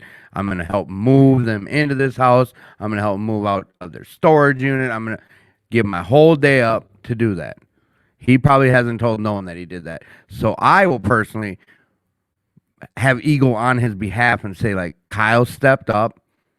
He didn't have to do none of that. Like, this was to do it because He wanted someone in recovery needed a hand, and he did that. Like, he gave his word. And I know, like, I don't even think he's getting at that, but, like, I can say that on his behalf. And the kid just celebrated 9 months. Like, Yeah. speaking of that, congratulations, Kyle, on your 9 months. Yeah, Virgo. We do Yeah, recover. Congratulations. But he's really involved, too. You guys have seen around. Oh, He yeah. steps up. He's been on the show, matter of fact. Like, where does it, for you, Elena, when it comes to your recovery, is there a fine line for you of selfless when it comes to your recovery, you doing recovery? Selfish, selfless. Where does it come in? Talk to me. This is actually a really hard one for me to answer because I tell everybody all the time that my recovery, Selfish. I am very selfish when Yeah. it comes to my recovery. My recovery comes first. Right. Yeah. My recovery comes first. But then I go back to what I was talking about earlier, where I always step up for doing things and I always do stuff like that to help others and stuff like that. But I will always, my recovery will always come first. So if it comes down to old time friends calling me up and saying, hey, let's go do something, I won't. Like, my recovery comes first. And if I get the whole pity party about, well, we never see you, it doesn't flipping matter to me. It doesn't matter. Like, to you'll me. never see me if And I'm not doing it's this. the same thing with friends in recovery. I used to have a huge network of friends in recovery that are still my acquaintances, but they're not really and I hate to say that, but they're not really my friends in recovery anymore. They're acquaintances. Because I'm selfish with my recovery, and I choose who can be in my recovery and who can't. And because of the path that they're on, they can't be on my path. Do you think that's a lack of, or no, you choosing who's in your in your recovery nowadays, versus like someone wanting to be in there and you're choosing no, versus early recovery when your circle was so huge, everyone was part of it. What was that change Growth. on your behalf? Growth. Growth. Kind of explain that too. I know I'm going deeper into the same question, but explain that. What do you mean? Why were you able to shimmy down this big group of 100 down to 10? Like, you cut it down 90%. Because when I first came in recovery, I didn't care. I wanted to be friends with everybody. And I've said it before, when I first came into recovery, I needed babysitters. I needed people to watch me. When I went out to fellowship, when I went out to all these things, everywhere I went, I needed to always have a friend every night of the week. And yeah, some of these people were amazing friends. And some of these people still are. Like, I can still talk to them whenever I need something, and they can call me if they need something, stuff like that. But it got to the point where I realized that their lives were not going where my life was going. So I can still be friends with these people when we're in the rooms, and I can still be friends with these people in other situations, but it's not the kind of people that we no longer meet at my house, or I don't meet at their house. Like, we no longer hang out like we used to. Like, I'm just it's kind of like when I hate to say it, it's kind of like when you're in high school and you graduate and you grow up and you move on and you do your own thing. Right. Sometimes in recovery, you're not going to still be friends with the same people you were friends with when you first came in the rooms. You're going to grow up. Yeah. You're going to go to different meetings. You're going to meet new people. Things are going to happen. Or they might go back out too. Or they might go out. And unfortunately, the whole thing with COVID happened, and a lot of people did disappear, and a lot of people's lives did change because Do you think it changed yours for a better when COVID hit? You Do you think it solidified who was really a friend and who was an acquaintance? A lot of things changed who was my friend and who was an acquaintance between COVID and being isolated, between going on the board at an Alano, between a relationship that I was in that none of my friends approved of. Hey, slow down with that. None I'm- of my I'm not friends, saying, but some of my friends didn't approve of and were very boisterous about it. or some just were there for support, Which whatever was- happened. Which honestly is none of their business. Unless you made it their business. So God, I'm so an asshole about that. Sorry. So it's crazy that it's just crazy that some people feel that they have more pull in your life than they really do. Do you think it's because they think they were so close? Like, oh well, I can be. No, that's the wrong wording. Do you think it's these people that were so boisterous about your relationship, without you asking their opinion, but they're giving you their opinion? Where do you think they felt they had that right to do that? I don't know, but in my view of life, the only people that are allowed to give me their opinion like that is my sponsor, my children, or the person that's paying my bills and sleeping in my bed. And since I'm the only one paying my bills, Or the and ones you sleeping in my ask. bed, then I'm the only one. That Or the gets to ones give you their ask. opinion. Or the ones you asked? Because Fair enough. there were Yeah, right. Elena, there Jess were agrees with me. there were people you did ask though for Well, feedback. yes, like I've asked you for feedback. This is the But part you about never- integrity that you. And you never overstep your boundaries. And I've Nah. asked Tad for feedback, and he never oversteps his boundaries. And I've asked other people for feedback, and that's just it. People, it's when people ask you for feedback, don't just offer feedback, because then you might be overstepping where you should be. You know what? Quick example is I learned this the hard way. We had a guest on our show 3 weeks. Oh, shit, I can't. I don't even want to give out who it was. We had a guest who reached out to me for this type of support, some relationship support. Basically, told me the issues he was having in his relationship and what his better half was up to, which doesn't matter what it was. It was not good. Let's say that. And my feedback was leave her. You deserve your freedom and happiness. You don't deserve to have that in your life. Leave her. Like multiple messages about leave her, especially with the info you gave me. This man broke me off a piece of, I didn't ask you for that information. I didn't ask you for that advice. You don't know how I love her. You don't know how I feel about her. I'm just telling you the issues that are going on.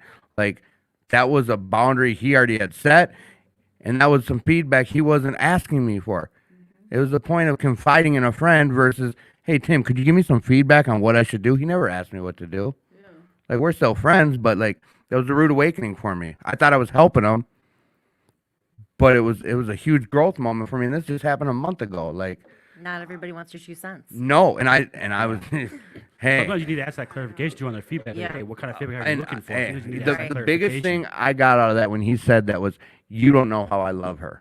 And he's absolutely right. Exactly. No. I don't know how he feels about you. He's been with her for like 5 years. Like I've had people ask me for feedback. I'm like, well, what kind of feedback are you looking for? Right. Or, hey, you know what? I think he was just venting to a friend. And I'm over here instantly like, dude, leave her. You deserve happiness. Ba, ba, ba, ba, ba, ba, ba. And I overstepped. Like, I felt like an ass more than I did felt hurt for him saying that to me because he's right. And I now look at shit like that. Like, I don't know how you, like, people struggling in relationships, like, I don't know how you feel about that person. Who am I to tell you X, Y, or Z? So, 86, that great answer. Okay, well, Kyle, I see your comment. I love you, buddy. And Cheryl, again, oh, wait, yeah, volunteers. We'll talk about that again. We did at the beginning of the show, and we will. And Elena dropped it at, what, 10:30? Or no, 10:15. It's getting late on us. We will before the show's over. Thank you for listening, Cheryl. Selfish, when it comes to your recovery. Talk to me about it, Jess. Oh, geez. I don't know. Oh, jeez. Oh, geez. Oh, Ah, jeez, I jeez. like Ah, that. jeez. You know what? I was breaking her off a piece of this Minnesotan accent talk. Yeah. Well, and I was saying, here's the difference, the big difference between the Minnesotan accent and others is we say yeah versus yes. Do you know what I'm saying, Elena? It's, you know what I'm yeah, saying? So true. It is. Yeah. You do? Yeah. As I do it. There you go. I told you. I know. And Yeah. I say y'all. I still Yeah. say y'all. Like I'll ask anyone that question. Like the big difference is us saying yeah versus yes. You know what I'm saying? Yeah. Yeah. Yeah, I do. Yeah, Yeah. sure, yeah, Sorry bitch, about yeah. that. So Yeah. I'm a dick. I totally sideball that. So selfless, selfish. Sorry. Go ahead. I don't know. I guess it would be like me when I want to watch my nephews. It's like I get that love and attention, and I get my cup filled that way, and then I get to give them back because they're not mine. But like, what do you mean selfish? Nah, we're good. We're good. I'll talk a little Well, bit. I'm because sorry. that unconditional love you get from little kids, and it's so sweet and innocent, and then it's like, I don't know how to explain it. It's just super sweet. But then I don't have to.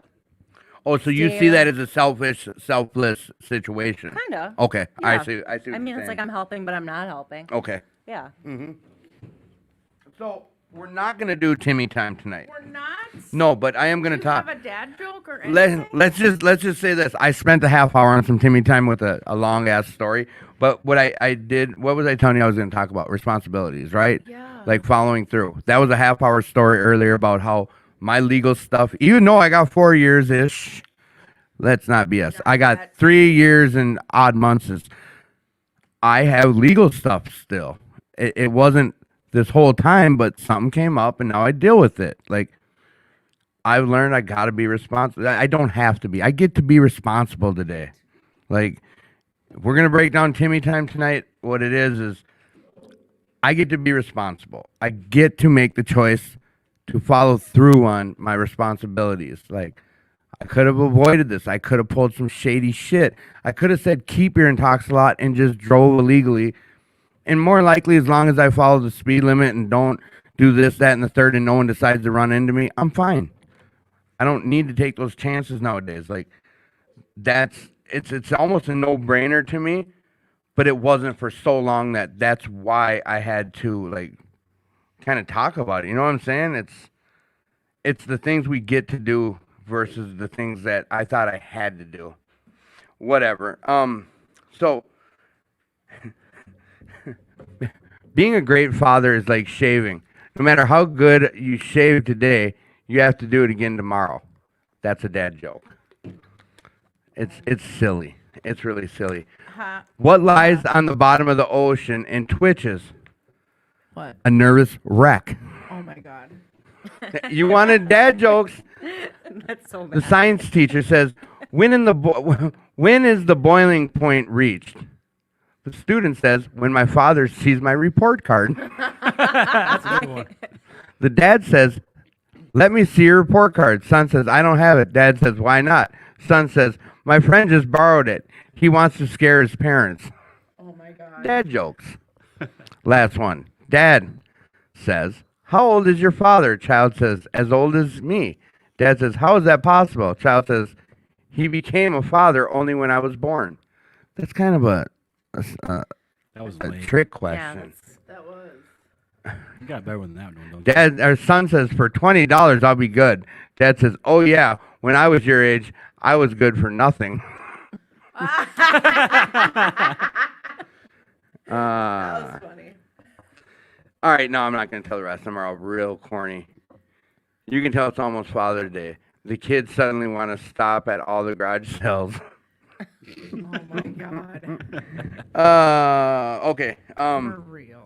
Moving on. You know what? Moving on. Our plan was to wrap at 10:30, but here's what I want to do. It is. Here's what I want to do is talk about 2218 for 1 second. What it's done for me. What's 2218? It's the club I'm sitting at. It's at 2218 First Avenue South, Minneapolis. Minneapolis. I talked about it earlier in the show, and I'm going to briefly talk about it again. When COVID hit, nothing was open. Meetings shut down. Zoom wasn't figured out right away. There was a lull of about a month of nothing.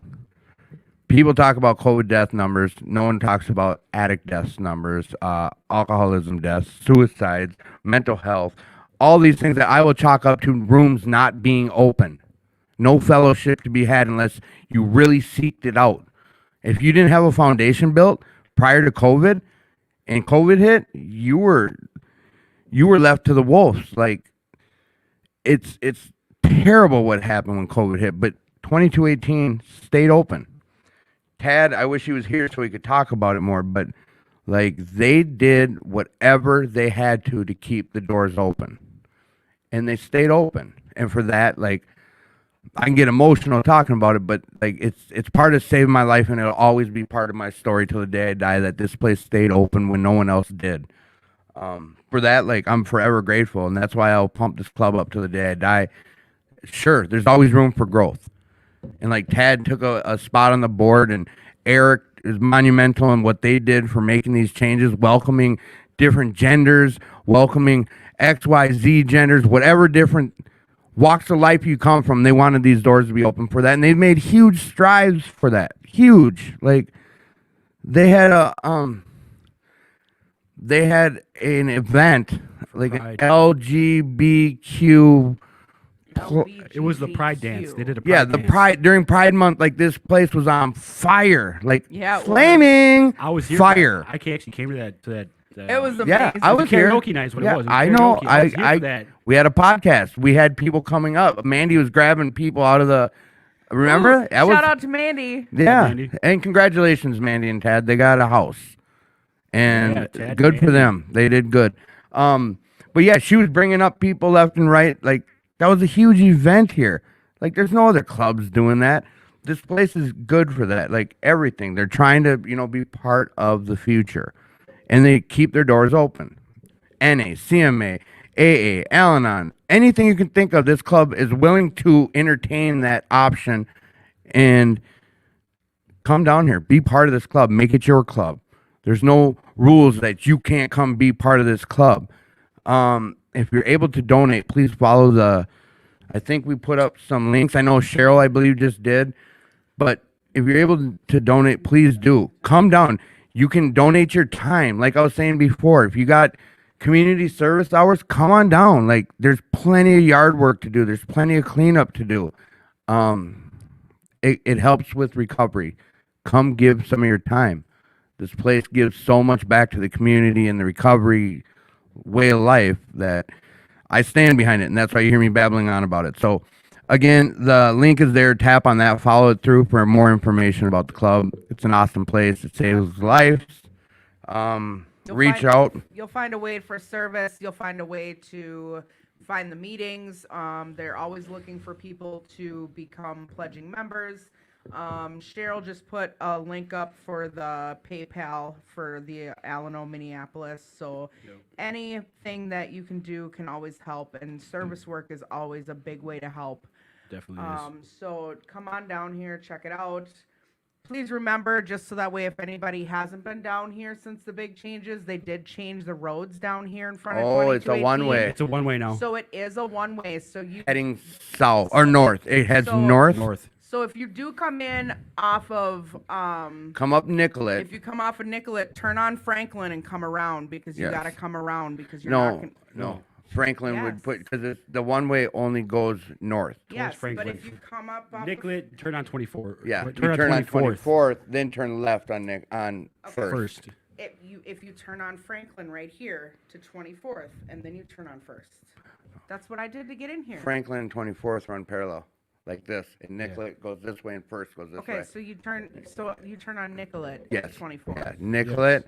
Okay. I'm sorry, you guys are hearing. I'm drawing a map. Just no, because I got confused. Nicollet goes this way, 24th goes this way, Okay. Franklin goes this way, and here's First. So you got to come off Yeah. of the road somehow. So if to you're go on up. Franklin, turn right, or if you're on Franklin, go south on Nicollet, Yep. then hang a east on 24th, and then go north. It's not as confusing He's as I'm doing making hand it sound. gestures right now. Yeah, it's not that It's all left confusing. turns, let's put it that way. It's not that confusing. It's so easy to You'll get be to. able Google to map see it. it. Yeah, Google Google Map Map it. When you It'll help you Google best. map it, it's gonna tell you to go. I don't up think they have it first and updated you yet. can't. No, they don't have Actually, it. does, So- not anymore. It doesn't. They did update it. Yeah, So it's just updated. so you know, they did change a few things, but you can still get here. It's still open, and it's actually kind of nice, the road, because they made It's a bike safe. lane. Yeah, and it's safer. And it's- Two-lane bike lane, too. It's a two-lane bike lane. kinda Right. nice.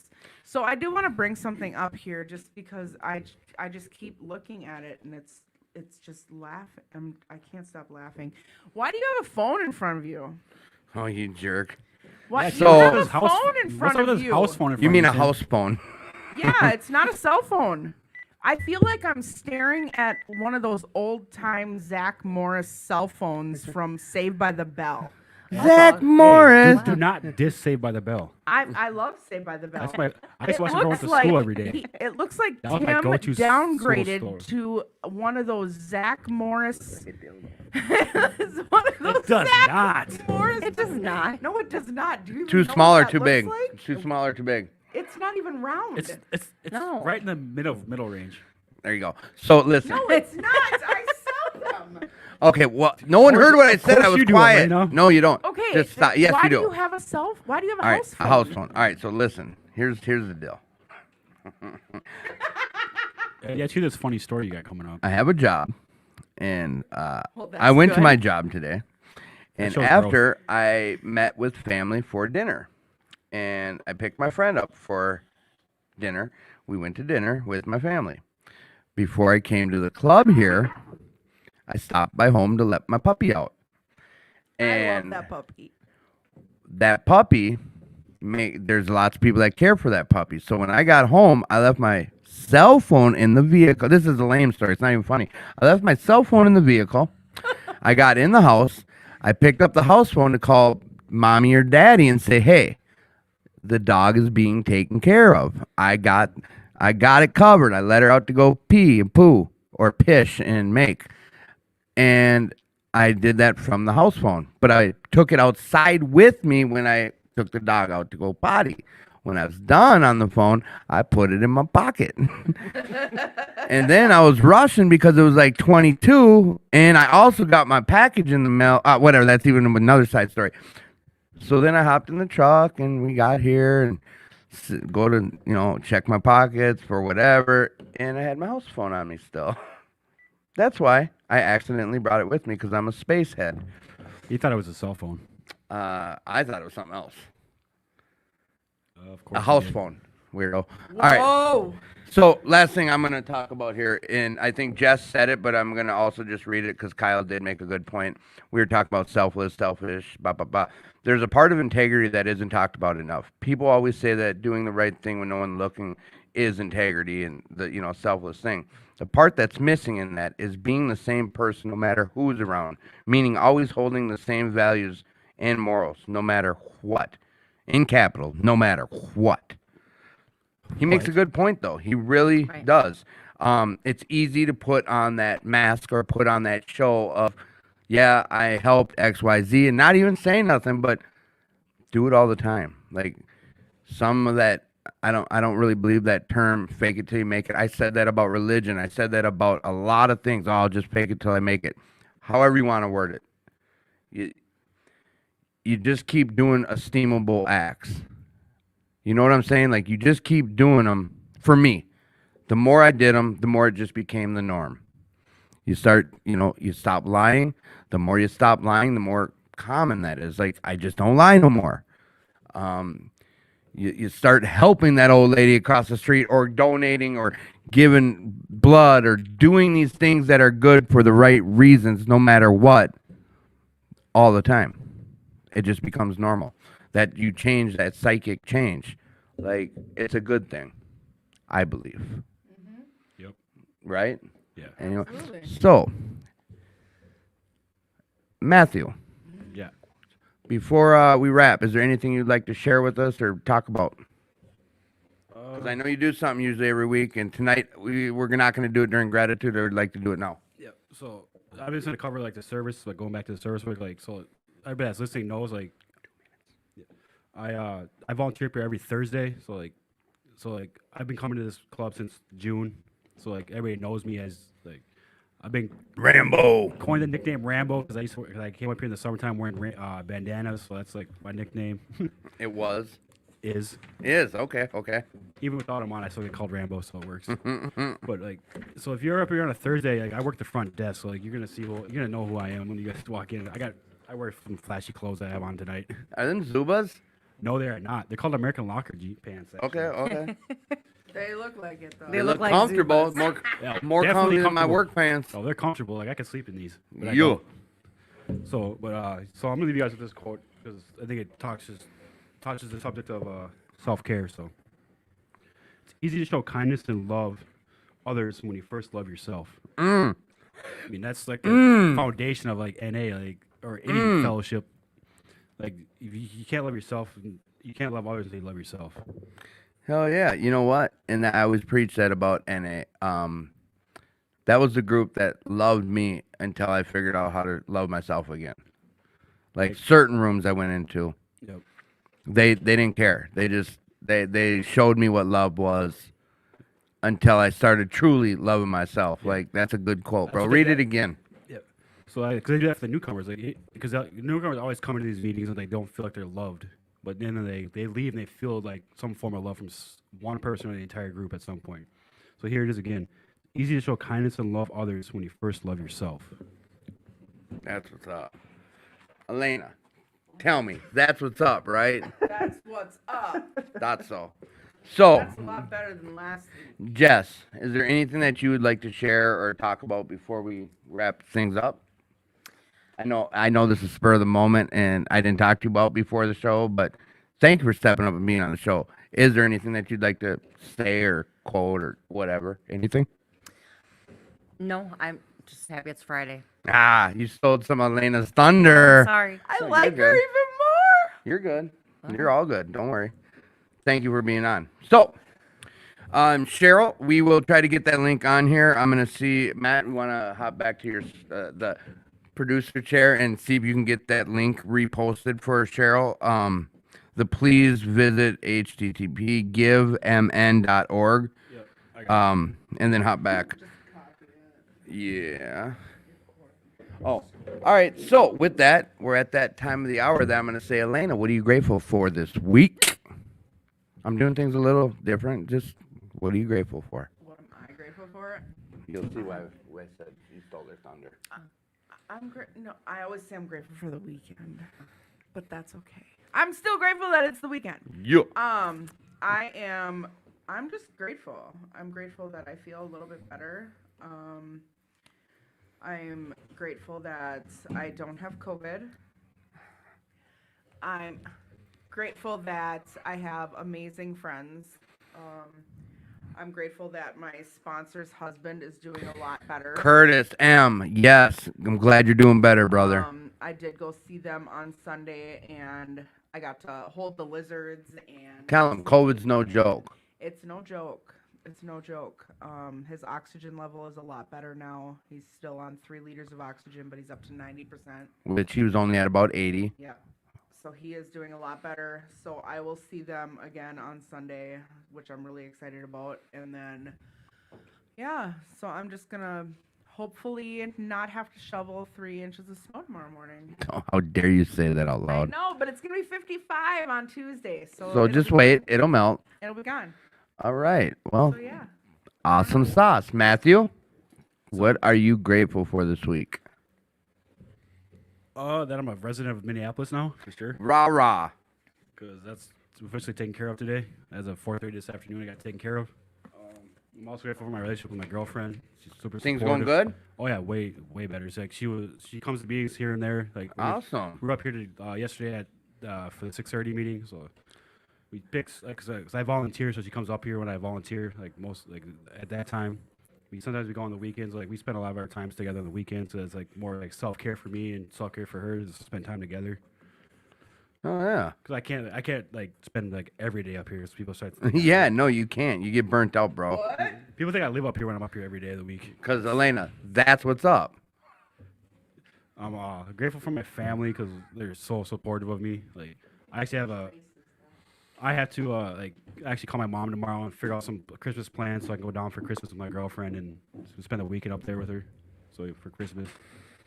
You know, I'm grateful for Oh, my- you are? Yeah. That's cool. Yeah, because like she met my family like at the funeral service. That's who I brought with me to my funeral the service with my Okay. nephew. So like it was great having her there for that support. It's helped me like actually like be sober while I was up there with her being around. That's cool. Grateful for my treatment, my outpatient at New Way. Like, cause this past Wednesday I just told my life story there. Awesome. Yeah, so like. Are you that- guys in person yet? Yeah, it's in person now. That's cool. That's real cool. When I started, it was like I was in a hybrid group, so there's Zoom and in person. Right. And for like the past 3 months or so, I've been going like steadily in person every day of the week. But it's opening back up to how it used to be, so which is great. No, that is good. That's good. No, I'm grateful for my treatment and all patients. Like the clubhouse here, 2218 Alano, Minneapolis. No, because like I'm so active up here. Like everybody like knows who I am now. Like, Feels good though, right? Like Oh, yeah. being known and knowing it's someone that can help. yep. Because like people like my girlfriend was last time was went back to the House 3 New Way. Mhm. Like she was there for like a day or two, and I was like, people like they knew who I was, but they didn't realize that I was her boyfriend at times until they found out from her. I'm like, wow, like that's crazy that everybody there knows who I am. Yeah, no, So I'm that's kind of cool. I'm kind of a staple around the 2218 now, I guess. Yeah, you are. No, and you've earned that. You've earned Definitely. that, dude. It's a huge, good, great responsibility, and with great responsibilities come great responsibilities. You messed that line up so bad from Spider-Man. No, because you don't have great powers. You got great responsibilities. I have the power of So, sobriety. Tim, what are you grateful for? What you just call her? a bitch. She knows. I have a card for that. She's boss bitch, and she's a card-carrying member of the Botch Bitch Club. I used to have a car for the stud club. Yeah, I know. We are. I swear to God, I Whoa. found this car that said stud club, and I had it when I was in. You don't want to know the anagram for stud, dude. Whoever gave you that played a big trick on you. All right. This one had no anagram for it. Yeah, I know. That was the trick. I'll tell you after we're off air. I'm grateful, beyond grateful. New people in my life. Being present in family's life. Following through on things I just don't want to follow through on. I have to be grateful that I'm doing that stuff.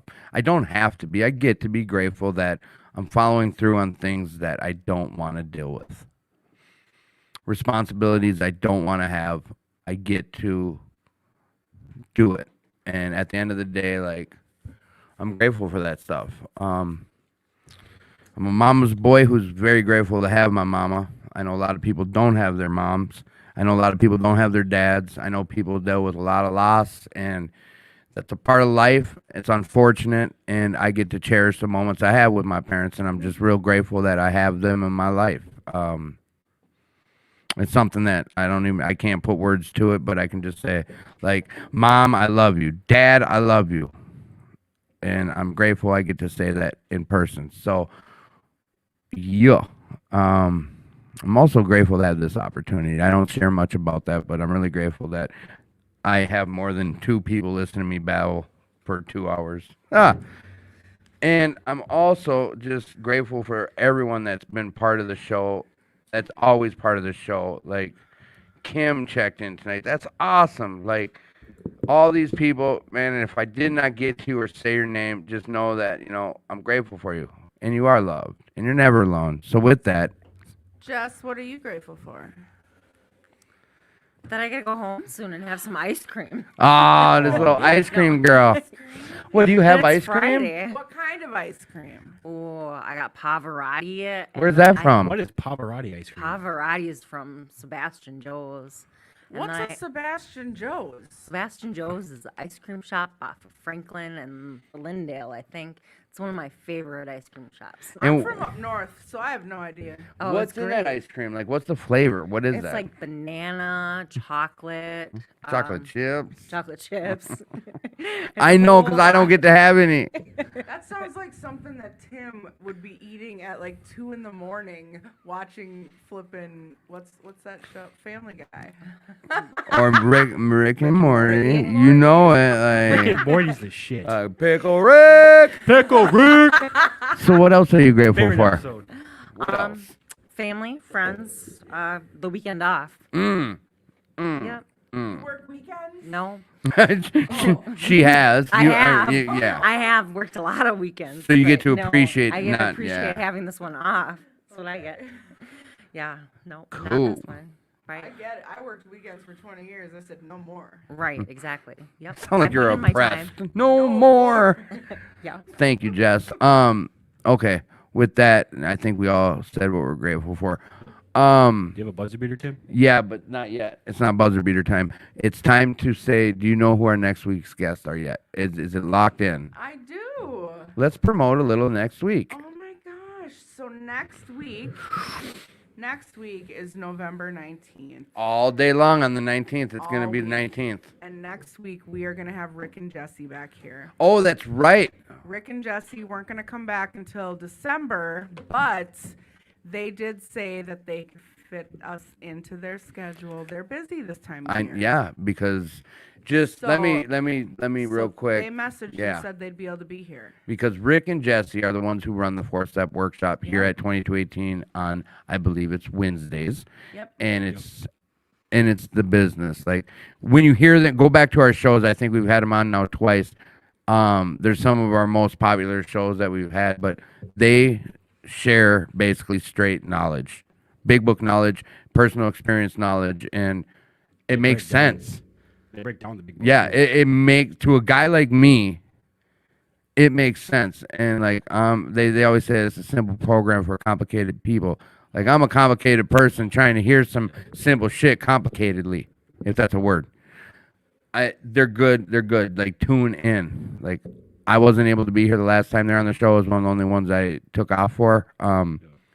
But they're Well, last time we were working in the 12 by 12, so this time we're going to continue working in the 12 by 12. And moving on to the Yep, next. and they are working like every paragraph or so. They dive into it and they tell us exactly what's going on and Yeah. what they're talking about. Yeah. It is absolutely amazing, and I was just in awe the whole time. Like there's Definitely. no us talking. It's just them. Yeah, and that's awesome. And there are so many people that absolutely love it. Yeah, the and feedback is stay huge. tuned, and Mhm. so we're gonna try to have them as much as at least we're gonna try to have them at least once a month. Yeah, if I remember right, the last time they broke down step 6. Yep. So we're gonna move into step Step 7. 7 this time, so next week. So Yep. So stay Ken- tuned next week for some amazing stuff, and yeah. Ken W, thank you for hopping on at 10:50. Good job, bud. we're almost done. Yeah, no, I'm giving him shit. All right, so here is tonight's buzzer beater. After promoting next week with Rick and Jesse, and also promoting 2218 in Jane's Cafe, and also New Year's parties that we're trying to still lock down for the club here. Next week we will have answers about that. Check out that new meeting JP's got going on. Reach out to me if you're looking for a Wednesday night NA meeting. It's at 6:30. There's one here at the club, and there's one at 2229 West Broadway. Check that stuff out. Like, reach out. Please reach out to me personally, directly, if you have someone in recovery struggling and just need some answers or some resources. I can help you with that. Matt can help you with that. Elena can. Tad can. Come to the club. We got flyers. We got anything you need for anything furthering your recovery journey. There's a meeting list for the club here too. Meeting list for the club is sitting at the front door. They're pretty informational at that door when you come here.